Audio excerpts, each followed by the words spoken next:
Hello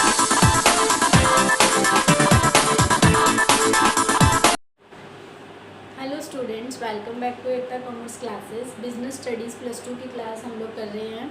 तो हम लोगों ने बिजनेस एनवायरनमेंट स्टार्ट किया हुआ है इसमें, जिसमें कि टॉपिक इकोनॉमिक रिफॉर्म्स 1991 और new economic policy last lecture में स्टार्ट किया था।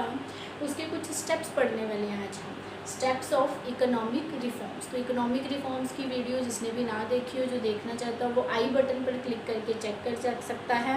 स्क्रीन पर आपको टच करते ही आई बटन मिल जाएगा। तो today we are going to discuss major steps of economic reforms. देखो, हम लोगों ने पढ़ा था कि इकोनॉमिक रिफॉर्म्स में गवर्नमेंट ने सोचा था कि रिफॉर्म्स लेके आने हैं, लिबरलाइजेशन, ग्लोबलाइजेशन और प्राइवेटाइजेशन करना है। तो उसके लिए गवर्नमेंट ने क्या क्या स्टेप्स लिए, that is called major steps of economic reforms. क्या स्टेप्स हैं? न्यू इंडस्ट्रियल पॉलिसी बनाई, new trade policy, fiscal reforms आए और मॉनिटरी रिफॉर्म्स। ये वन बाय वन अभी हम डिस्कस करेंगे, तभी आपको क्लियर होंगे। And dismantling price control, capital market reforms. तो let's start with new industrial policy. These policy जो है, this is related to industries, मतलब जो इंडस्ट्रीज़ थी हमारे देश के अंदर, हमारी कंट्री में, उससे रिलेटेड कुछ न्यू रूल्स और रेगुलेशन बनाए गए थे जो भी इंडस्ट्रीज़ कंट्री में वर्क कर रही थी। न्यू इंडस्ट्रियल पॉलिसी मीन्स इसके अंदर क्या क्या स्टेप्स लिए गए थे, न्यू इंडस्ट्रियल पॉलिसी में क्या क्या चीज़ें, क्या क्या रूल्स रेगुलेशंस बनाए गए थे। लेट्स एग्जांपल कि हमने पढ़ा था कंट्री में प्राइवेटाइजेशन किया गया था। तो क्या किया था, जो पब्लिक सेक्टर है न्यू इंडस्ट्रियल पॉलिसी के अंडर, पब्लिक सेक्टर का रोल कम हो गया था। Role of public and private sector clearly decided, मतलब पहले क्या था, ज़्यादा कंट्रोल पब्लिक सेक्टर के पास था, मतलब ऑलमोस्ट कंट्रोल ही पब्लिक सेक्टर के पास था। पर न्यू इंडस्ट्रियल पॉलिसी में डिसाइड किया गया था कि बहुत सारी ऐसी इंडस्ट्रीज़ जो वर्क कर रही है, या तो वो कम्प्लीटली प्राइवेट हैंड्स में दे दी जाएगी, और या फिर उसमें पार्टिसिपेशन किया जाएगा प्राइवेट सेक्टर का भी और पब्लिक सेक्टर का भी। तो मतलब रोल डिसाइड किया गया था कि किस किस सेक्टर में, किस किस फील्ड में पब्लिक सेक्टर काम कर सकता है, किस में दोनों मिलके काम कर सकते हैं, और किस फील्ड के अंदर ओनली प्राइवेट सेक्टर ही काम करेगा, उनका रोल डिसाइड कर दिया गया था। मीन्स इससे प्राइवेटाइजेशन को बढ़ाने के लिए ऐसा किया गया था। Second is industries. हमने एक पढ़ा था लिबरलाइजेशन में लाइसेंसिंग से फ्री कर दिया गया था, या मतलब बहुत कम कर दी थी लाइसेंसिंग की रिक्वायरमेंट काफ़ी एक्सटेंड तक, और बहुत सारे ऐसे कंट्रोल थे जो इंडस्ट्रीज़ के ऊपर रोक टोक रेस्ट्रिक्शंस लगाई जाती थी, उनको भी कम कर दिया गया था। ये इंडस्ट्रियल पॉलिसी में ही आता है। Industries freed from licensing. Licence मतलब पहले क्या होता था, इंडस्ट्रीज़ खोलने के लिए, फॉर्म्स ओपन करने के लिए लाइसेंस लेना पड़ता था। अगर अपना बिजनेस एक्सपेंड करना है तो उसके लिए भी लाइसेंस लेना पड़ता था। एंड अदर कंट्रोल्स, और भी बहुत सारे कंट्रोल्स थे। उसको काफ़ी हद तक जहाँ पे पॉसिबल हो सका था, वहाँ पे इंडस्ट्रीज़ को इस तरह के कंट्रोल से फ्री कर दिया गया था। Next is stress laid down on the use of latest technology. और इस चीज़ के ऊपर स्ट्रेस डाला गया था कि जो इंडस्ट्रीज़ हैं उन्हें नई नई टेक्निक यूज़ करनी चाहिए, ताकि मॉडर्नाइजेशन आए और हमारी कंट्री के अंदर इंडस्ट्रीज़ की ग्रोथ भी हो और कंपटीशन भी हो सके। तो इस चीज़ के ऊपर स्ट्रेस दिया गया था, टेक्नोलॉजी पे टू मॉडर्नाइज। किसके लिए? मॉडर्नाइजेशन करने के लिए हमारी कंट्री की इंडस्ट्रीज़। पब्लिक सेक्टर का रोल कम करने के लिए इंडस्ट्रियल पॉलिसी बनाई गई थी, ताकि ज़्यादा प्राइवेट इंडिविजुअल्स को या प्राइवेट सेक्टर को ज़्यादा से ज़्यादा मौका मिले काम करने का इंडस्ट्रीज़ में, और नई नई इंडस्ट्रीज़ ओपन करने का। इसके अलावा और भी बहुत सारे स्टेप्स थे इंडस्ट्रियल पॉलिसी में, लाइक फ़ॉरेन इन्वेस्टमेंट को मोटिवेट किया गया था। फ़ॉरेन इन्वेस्टमेंट कैसे, कि पहले क्या होता था, लोग हमारी कंट्री के अंदर MNCs, मल्टीनेशनल कॉरपोरेशंस नहीं ओपन कर सकते थे फ़ॉरेन कंट्रीज़ आके यहाँ पर न्यू इकोनॉमिक रिफॉर्म्स के बाद इंडस्ट्रियल पॉलिसी में इस चीज़ को भी एनकरेज किया गया था, इस चीज़ को भी बढ़ावा दिया गया था, फॉरेन इन्वेस्टमेंट को भी एनकरेजमेंट दी गई थी। तो this is all about industrial policy. मतलब बेसिकली जो इंडस्ट्रीज़ थी उसके पैटर्न में, या फिर उनकी वर्किंग में, या उनकी ओनरशिप में चेंजेस लाने के लिए ये पॉलिसी बनाई गई थी। यस स्टूडेंट्स, तो next step is new trade policy. Trade means व्यापार। जो व्यापार कौन सा, यहाँ पे हम लोग डोमेस्टिक ट्रेड की बात नहीं कर रहे हैं, here we are talking about only foreign trade. मतलब जो ट्रेड पॉलिसी है, it means policy through which foreign trade is controlled and regulated. मतलब हमारी कंट्री का जो फॉरेन कंट्रीज़ के साथ ट्रेड था, सेल परचेज था, उसको कंट्रोल और रेगुलेट किया गया था। मीन्स न्यू इकोनॉमिक पॉलिसी से पहले क्या हुआ करता था, जो फॉरेन ट्रेड था, इंपोर्ट और एक्सपोर्ट था, उस पर बहुत ज़्यादा रेस्ट्रिक्शंस थी, बहुत ज़्यादा कंट्रोल था और बहुत ज़्यादा टैक्सेस चार्ज किए जाते थे, जिस वजह से हम लोग ज़्यादा exchange of goods and services या एक्सचेंज ऑफ कैपिटल गुड्स या किसी भी तरह का एक्सचेंज लार्ज लेवल पर नहीं कर पाते थे अदर कंट्रीज़ के साथ। तो न्यू ट्रेड पॉलिसी के थ्रू क्या किया गया था कि जो हमारा फॉरेन ट्रेड था, फॉरेन कंट्रीज़ के साथ जो हम ट्रेड करते थे, उसको कंट्रोल और रेगुलेट किया गया था, ताकि हमारा फॉरेन कंट्रीज़ के साथ ट्रेड बढ़ सके और ज़्यादा से ज़्यादा फॉरेन एक्सचेंज अर्न की जा सके और अपने देश की डेवलपमेंट की जा सके। देखो, फॉरेन ट्रेड को फ्री कर दिया गया था अननेसेसरी कंट्रोल्स से। क्यों किया गया था? ताकि हम फॉरेन ट्रेड को बढ़ा सके, एनकरेज कर सके, ज़्यादा से ज़्यादा फॉरेन कंट्रीज़ के साथ ट्रेड कर सके। और जो बहुत काफ़ी पुरानी रेस्ट्रिक्शंस चल रही थी फॉरेन ट्रेड से रिलेटेड, वो भी ख़त्म कर दी गई थी न्यू ट्रेड पॉलिसी में। तो new trade policy is related to the controls over the foreign trade. Foreign trade के ऊपर जितने भी कंट्रोल्स या रेस्ट्रिक्शंस थी, उनको कम कर दिया गया था या एलिमिनेट कर दिया गया था।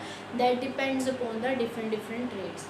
तो यहाँ पर ये था new trade policy and new industrial policy. Industrial policy that was related to control over industries और द एस्टेब्लिशमेंट और द एक्सपेंशन ऑफ इंडस्ट्रीज या फिर एंट्री ऑफ न्यू इंडस्ट्रीज, इस सबसे रिलेटेड था। Trade policy is related to foreign trade. Next one is fiscal reforms. देखो, fiscal word का meaning first of all clear करेंगे। रिफॉर्म्स का मतलब तो बदलाव होता है, तो फिस्कल रिफॉर्म्स किए गए थे। Fiscal word is related to the government expenditure and income, की गवर्नमेंट की जितने भी खर्चे और जितनी भी इनकम होती है, दैट इज़ कॉल्ड, उससे रिलेटेड जो पॉलिसी है उसको हम क्या बोलते हैं? Fiscal policy. मतलब हमारे देश के अंदर जो गवर्नमेंट है वो बहुत सारे खर्चे करती है और बहुत सारे सोर्सेज से उसको इनकम भी होती है। खर्चे लाइक जो प्रोजेक्ट्स बनाए जा रहे हैं, जो कैपिटल इन्वेस्टमेंट की जाती है, रोड्स, ब्रिजेस, या there is so many expenditure of government. इसके अलावा इनकम होती है टैक्सेस की फॉर्म में या किसी फीस की फॉर्म में, रजिस्ट्रेशन चार्जेस, डिफरेंट टाइप की इनकम्स हैं।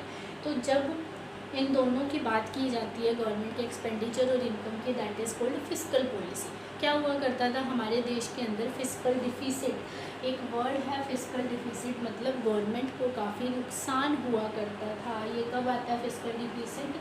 जब गवर्नमेंट के एक्सपेंडिचर्स उसकी रिसिप्ट्स से ज़्यादा हो जाते हैं। मतलब गवर्नमेंट की जो इनकम है वो कम रह जाती सॉरी गवर्नमेंट की जो रिसिप्ट्स हैं वो एक्सपेंडिचर के कंपैरेटिवली कम होती है, खर्चे ज़्यादा है, इनकम कम है, तो गवर्नमेंट को नुकसान होने लग जाता है। तो देश के अंदर ऐसी सिचुएशन बढ़ती जा रही थी। That was almost 3% of GDP. GDP means कि जो हमारे देश के अंदर जितनी भी गुड्स और सर्विसेज प्रोड्यूस होती है उसकी कितनी वैल्यू है, that is gross domestic product. ये हम इकोनॉमिक्स में डीपली पढ़ेंगे। तो ये बढ़ता जा रहा था। इस सिचुएशन को सही करने के लिए फिस्कल रिफॉर्म्स लिए गए थे, ताकि गवर्नमेंट के एक्सपेंडिचर्स को कम से कम किया जा सके और इनकम को ज़्यादा से ज़्यादा किया जा सके। तो इसमें एक स्टेप हमारा ये भी हो सकता है कि जो पब्लिक सेक्टर था उसका रोल कम कर दिया था इंडस्ट्रीज़ के अंदर। इस रीज़न की वजह से भी किया गया था, क्योंकि जो पब्लिक सेक्टर एंटरप्राइजेस थी वो जस्ट सर्विस मोटिव के लिए काम करती थी। बहुत सारी ऐसी पब्लिक सेक्टर एंटरप्राइजेस थी जो लॉस बियर करने के बाद भी रन करती रहती थी। तो बहुत सारे ऐसे रिफॉर्म्स किए गए थे, फिस्कल रिफॉर्म्स, ताकि जो गवर्नमेंट का फिस्कल डिफिसिट है, जो एक्सपेंडिचर रिसिप्ट से ज़्यादा है, उसको कंट्रोल किया जा सके या ख़त्म किया जा सके। Next reform is monetary reforms. Monetary reforms जो है this is related to monetary policy. अब देखो, मॉनिटरी पॉलिसी क्या होती है? जो सेंट्रल बैंक है हमारी कंट्री का, रिजर्व बैंक, वो क्या करता है, इकॉनमी के अंदर जो मनी सप्लाई है अकॉर्डिंग टू इकोनॉमिक कंडीशंस, देश की जो इकोनॉमिक कंडीशंस चल रही है उसके अकॉर्डिंग वो मनी सप्लाई को चेंज कर सकता है। जो हम लोगों ने इकोनॉमिक्स के क्वालिटेटिव और क्वांटिटेटिव इंस्ट्रूमेंट्स में पढ़ा हुआ है, आप लोग वीडियो चेक कर सकते हैं, दैट इज़ ऑलरेडी अपलोडेड। तो देखो, मॉनिटरी रिफॉर्म्स जो हैं these are related to monetary policy of central government. वो किस चीज़ से रिलेटेड है? Regarding money supply in the economy, कि जो सेंट्रल बैंक है वो क्या करता है, इकोनॉमी के अंदर मनी सप्लाई करता है, मनी सप्लाई को कंट्रोल करता है। किसके according to different economic conditions time to time वो चेंज करता रहता है। तो monetary reforms are related to that policy. तो न्यू इकोनॉमिक रिफॉर्म्स में कुछ मॉनेटरी रिफॉर्म्स भी किए गए थे ताकि जो हमारी इकॉनमी के अंदर मनी सप्लाई है उसे बढ़ाया जा सके, और लोग जो प्राइवेट पीपल इंडस्ट्रीज़ इस्टेब्लिश करते हैं या फर्म्स इस्टेब्लिश करते हैं वो लोन रेज कर सके, और लोन रेज करके उस मनी को यूज़ कर सके for the establishment of industries. तो ये भी एक इम्पॉर्टेंट स्टेप रहा है फॉर द इंक्रीज और डेवलपमेंट ऑफ द कंट्री की इंक्रीमेंट और उसकी डेवलपमेंट के लिए, और we can say development of the industries in private sector में इंडस्ट्रीज़ की डेवलपमेंट के लिए। देखो कह रहा है policy related with control of money supply, economy में मनी सप्लाई को कंट्रोल करने से रिगार्डिंग जो पॉलिसी है बाय सेंट्रल बैंक RBI के द्वारा to achieve objective of general economic policy, ताकि हमारे देश के अंदर जो इकोनॉमिक पॉलिसी है वो बैलेंस्ड बनी रहे अकॉर्डिंग टू इकोनॉमिक कंडीशंस। तो इस पॉलिसी के अंदर जो रिफॉर्म्स किए गए थे that is monetary policy. Reforms in this policy is called monetary policy. तो इसने भी कहीं ना कहीं हमारे बिजनेस को, हमारे देश के अंदर इंडस्ट्रीज़ को बढ़ने में हेल्प की। तो next one is capital market reforms. देखो जो ये रिफॉर्म्स है these are related to capital market.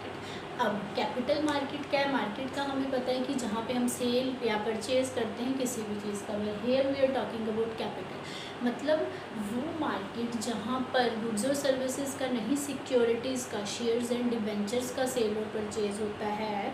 वो हम लोग फाइनेंशियल मार्केट वाले टॉपिक में डीपली पढ़ेंगे जो कि सेकंड यूनिट का पार्ट है हमारी।